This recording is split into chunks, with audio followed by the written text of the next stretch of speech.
കഥ വറുതിക്ക് അറുതിയില്ലാത്ത കാലം. കഥാരചന ബിജു പി കൊഴുമൽ. അവതരണം സുജിത എം വി.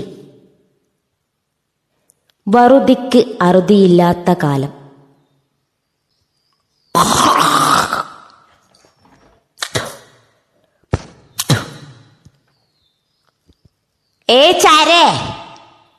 ചാരേ നിന്റെ ചെക്കൻ ഇതാ സ്കൂളും വിട്ട് വന്നിട്ട് അതിനെന്തെങ്കിലും തിന്നാൻ കൊടുക്കറ.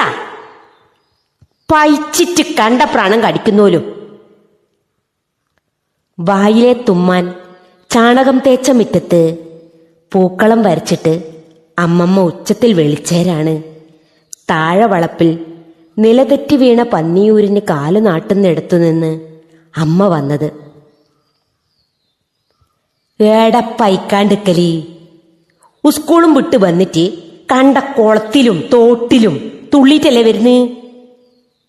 ഇതും പറഞ്ഞോണ്ടാണ് അമ്മ സാണില് ചക്കക്കുരു പൂങ്ങിയത് ഇരുത്തിമലേക്ക് വെച്ചത്. എന്റെ അമ്മ, എപ്പ ഈ ചക്കക്കുരു കാച്ചിലും അല്ലാണ്ട് ഒന്നുമില്ലേടാ. ഓ, ഇതെന്നെ കിട്ടിയിടാ.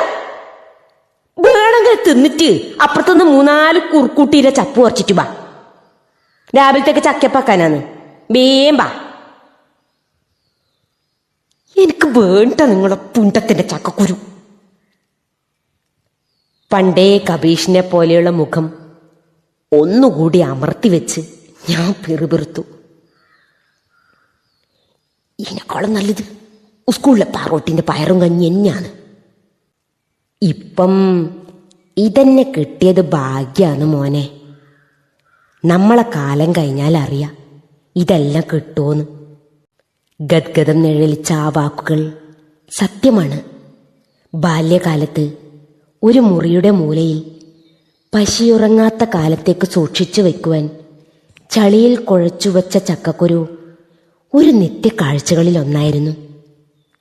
വിശുദ്ധികെട്ട കാലത്ത് സ്വന്തം പുരയിലെ മയിൽപ്പീലിത്തുണ്ടിനെ വൃദ്ധസദനങ്ങളിൽ ആകാശം കാണാതെ ഒളിച്ചു നൽകിയതിൽ പിന്നെയല്ലേ കഥയും കഥപ്പാട്ടും ചേമ്പും കാച്ചിലും അന്യമായി തീർന്നതും. അനുഭവങ്ങളാൽ ഒഴിഞ്ഞിട്ട കെടാവിളക്ക് പോൽ എരിയുന്നുണ്ടിപ്പോഴും.